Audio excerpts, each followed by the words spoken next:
እለት በእለት የምንሰማቸው የሞት ዜናዎች ዛሬም ማቆሚያ አጥተው ዛሬም እጅግ ባሰቃቂ ማንም ባልጠበቀው የብዙዎችን ልብ የሰበረ ክስተት በአርባ ምንጭ ከተማም ተፈጠረ። በአርባ ምንጭ ከተማ በገዛ ባለቤቷ በገዛ የልጇ አባት የተገደለችው ወጣት ህልፈተ ህይወት መላው ኢትዮጵያኖችን አሳዝኖ የብዙዎችን ልብ ሰብሮም አልፏል። ታዲያ ይቺ ወጣት የአርባ ምንጭ ከተማ ነዋሪ ስትሆን ስሟ ባንቻየሁ በቀለ ትባላለች። ዛሬ ረፋድ 4 ሰዓት ላይ በገዛ ባለቤቷ ተገላ የመገኘቱ ነገር መላው ኢትዮጵያኖችን ያሳዘነና በርካቶችን ያስቆጣም ጉዳይ ሆኖ አልፏል። ታዲያ ይህ ሰውዬ ያለምንም ምክንያት እንዴት ይችል ልጅ ሊገላት ይችላል? በመሃላቸው ተፈጥሮት የነበሩ አለመግባባቶች ምንድናቸው? እስከ ሞት ያደረሳት ነገር ምንድነው? ይህ ሰውዬ ያለምንም ምክንያት በምን አይነት ድፍረት እናቷ መኖሪያ ቤት አካባቢ ያውም በጠራራ ፀሐይ ገሏት ሄደ የሚለው አሁንም የብዙዎች ጥያቄም ሆኗል። ታዲያ ይህ ሰውዬ ልጅቷን ህይወቷን ካጠፋ በኋላ መዳረሻው የት ሆነ? አሁን ያለበት ሁኔታስ የት ነው? በህግ ጥላ ስር ዋለ ወይስ እንዴት ተደረገ የሚለው የብዙዎች ጥያቄ ነው።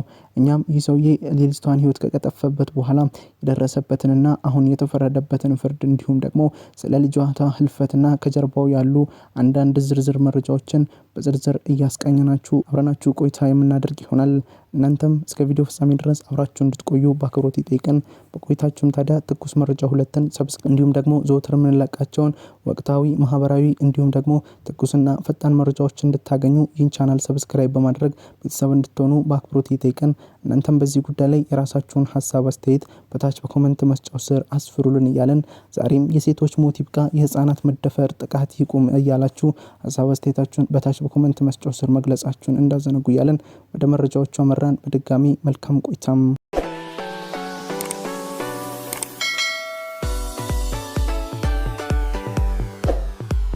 በየዕለቱ የምንሰማቸው የሞት ዜናዎች አሁን እጅግ ከመደጋገማቸው የተነሳ ብዙዎቻችን እንደ ቀላል ነገር እያለፍነው የሰው ልጆች በየዕለቱ በየቀኑም እየሞቱም ይገኛሉ።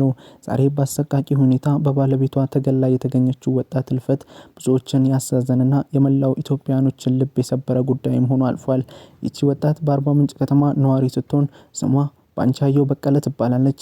ለበርካታ ዓመታት በአርባ ምንጭ ከተማ የኖረች ሲሆን ከባለቤቷ ጋር የዛሬ 6 ዓመት ገደማ ነበር አብረው መኖር የጀመሩት። አብረው መኖር በጀመሩበት ወቅትም ጥሩ ግንኙነት የነበራቸው የሚዋደዱ የሚፋቀሩ በመካከላቸው አንድ የ8 ዓመት ልጅ መፈጠሩን አሁን የወጡ መረጃዎች ያሳያሉ። ታዲያ ይህ ሰውዬ የ8 ዓመት ልጅ የወለደችለትን ሴት ያለምንም ርህራሄ ያውም በጠራራ ፀሐይ ገሏት የሚሄዱ ነገር መላው ኢትዮጵያኖችን ያስገርምና ብዙዎችን ያስቆጣም ሆኖ አልፏል። ታዲያ ይህ ሰውዬ ለምን ይሄን ድርጊት ሊያደርገው ምን አነሳሳው? ከዚህ ነገር ጀርባ ያሉት አንዳንድ በመሃላቸው ተፈጥሮ የነበሩት አለመግባባቶችስ ምን ነበሩ? ይህ ሰውዬ የልጅቷን ህይወት እስከ መቅጠፍ ያደረሰው ነገር ምንድነው የሚለው አሁንም የብዙዎች ጥያቄ ሆኖ ቆይቷል። እኛም ታዲያ ስለ ልጅቷ አሟሟትና የሰውየው መጨረሻ ምን ይሆናል፣ ሰውየው ተፈረደበት የሚለውን በዝርዝር የምናስመለክታችሁ ይሆናል። ወጣቷ ባንቻየሁ በቀለ ትባላለች። በርካታ ዓመታትን በአርባ ምንጭ ከተማ እየኖረችም ነበር። ከባለቤቷ ጋር 6 ዓመት ገደማ አብረው መኖር ከጀመሩ በኋላ የዛሬ 6 ዓመት ገደማ አብረው መኖር ከጀመሩ በኋላ ከባለቤቷ ጋር ጥሩም ግንኙነት ሳይኖራቸው አለመግባባት መካከላቸው ተፈጥሮ መለያየታቸውን አሁን ያገኘነው መረጃም ያሳያል። ታዲያ እነዚህ ወጣቶች አብረው መኖር ስላልቻሉ ተለያይተው መኖር ከጀመሩ ትንሽ የሰነባበቱም ነበሩ። ታዲያ የ8 ዓመቷን ልጅ እያሳደገች በእናቷ መኖሪያ ቤት እየኖረች የነበረችው ወጣትም ዛሬ ረፋዱን 4 ሰዓት ላይ በራሱ በገዛ ባለቤቷ እጅ ተገላ የመገኘቷ ነገር ለብዙዎች ጥያቄን ለብዙዎች ትንግርትን ፈጥሮም አልፏል። ይቺ ወጣት በእናቷ ቤት መኖር ከጀመረች በርካታ ጊዜያትን ሆኗል። አንዳንድ ጊዜም ባለቤቷን በውጭ ታገኘውም ነበር። በመካከላቸው ልጅ ተፈጥሮ ስለነበረ ስለ ልጃቸው ነገር ለመወያየት በተደጋጋሚ ይገናኙም ነበር። ታዲያ ይህ ሰውዬ ዛሬ እንደዚህ ቀደሙ አልነበረም ግንኙነታቸው። ከባለቤቷ ጋር ብዙ ጊዜ እየተቀጣጠሩ በውጭ ይገናኙ ነበር። ታዲያ ዛሬ የተገናኙበት መንገድ ከዚህ ቀደሙ ሰላማዊና በንግግር ሊፈታ የቻለም አልነበረም። በሰዓቱ በነበራቸው አለመግባባት ትንሽ አለመግባባቶችና የሆኑ ግጭቶች ነበሩና በዛ ሰዓት ላይ ባለቤቷ ልጅቷን ገሏት በመጣበት ባጃጅ ወደ ፖሊስ ጣቢያ ሄዶ እጁን መስጠቱንም አሁን ላይ የወጡ መረጃዎች ያሳያሉ። ያሞኔ ግን ዛሬ ላይ ባንቻየሁ በቀለ የለችም።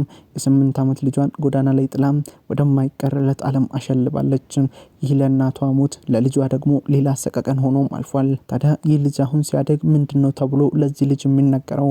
አባትህ እናትን ገደላት። ይህ በጣም የሚከብድ ለመናገር እንኳን የሚያሳሳ እጅግ አሰቃቂ አዘግናኝ የሆነ ወንጀል ነው። ይህ ሰውዬ ሊፈረድበት ከቻለም በርካታ አመታት ወይም ደግሞ እስከ ዕለተ ሞቱ ድረስ በእስር ቤት እንዲፈረድበት የሚል ሐሳብ ብዙዎች ያነሳሉ። ምክንያቱም ደግሞ በአሁኑ ሰዓት በሀገራችን ሴቶች ይገደላሉ፣ ህፃናት ይደፈራሉ። ነገር ግን ትክክለኛውን ፍትህ አያገኙም።